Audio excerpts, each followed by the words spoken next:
I'm gonna just be honest with you, and I pray you don't take what I'm about to say the wrong way, and I pray you don't judge me for this, but I am sick and tired of living a lukewarm Christian life. And you say, well, Braylon, what do you mean? You don't seem to be that way. You don't seem to be lukewarm. But listen, guys, if we're gonna be honest today, and that's one thing you're gonna learn about me, I'm very honest, I'm very open, and I'm very real about my relationship with God. But it seems as if in my personal life, and maybe you can relate, it seems like there's highs and lows.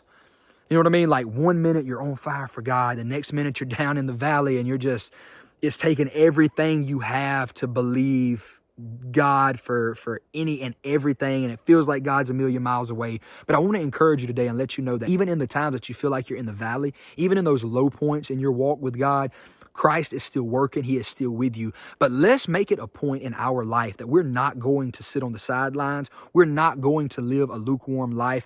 And don't get me wrong, guys. We are saved by grace through faith, not of works, unless any man should boast. It is a gift of God. There is nothing we could ever do to earn salvation. There's nothing we could ever do to work our way to heaven.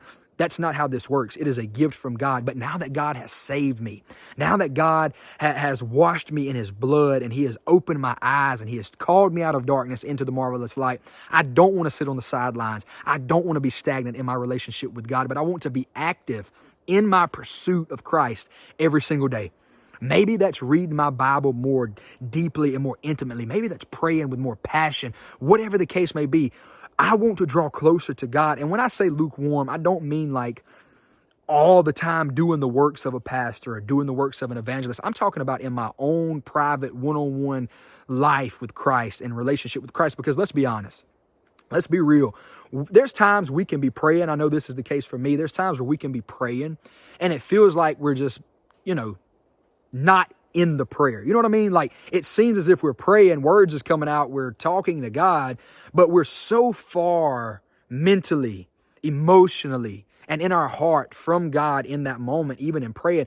Okay, for example, it's so many times that it feels like we're just reading our Bible. And I'm speaking from experience, guys. I promise you, I'm not casting any stones, but I'm reading my Bible, but it's like I'm just skimming through the newspaper. Not to downplay or disrespect the word of God by any means, but that's kind of what it feels like sometimes because I'm just in that lukewarm state. I'm in that valley and I'm to that point and I'm to that place to where I'm desperate for a touch from God. Well, guess what?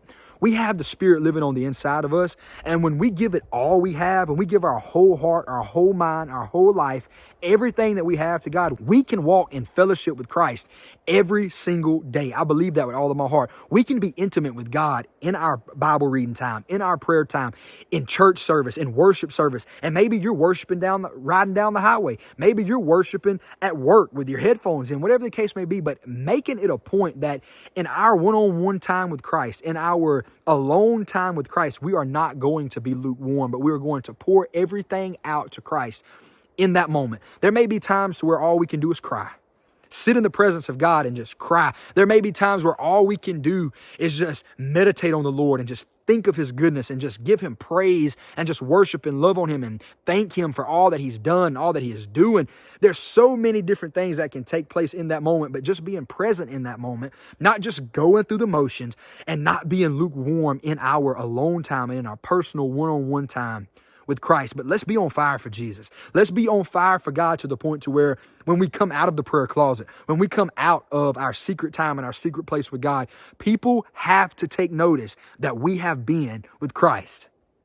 Whew, I feel the witness of that in my spirit. I feel the Holy Ghost in saying that. When the apostles come out into the open, when they come out into the public arena, into public setting, the public eye, after Christ had ascended, the Bible says that people had to take note that these men were unlearned, but they had been with Christ.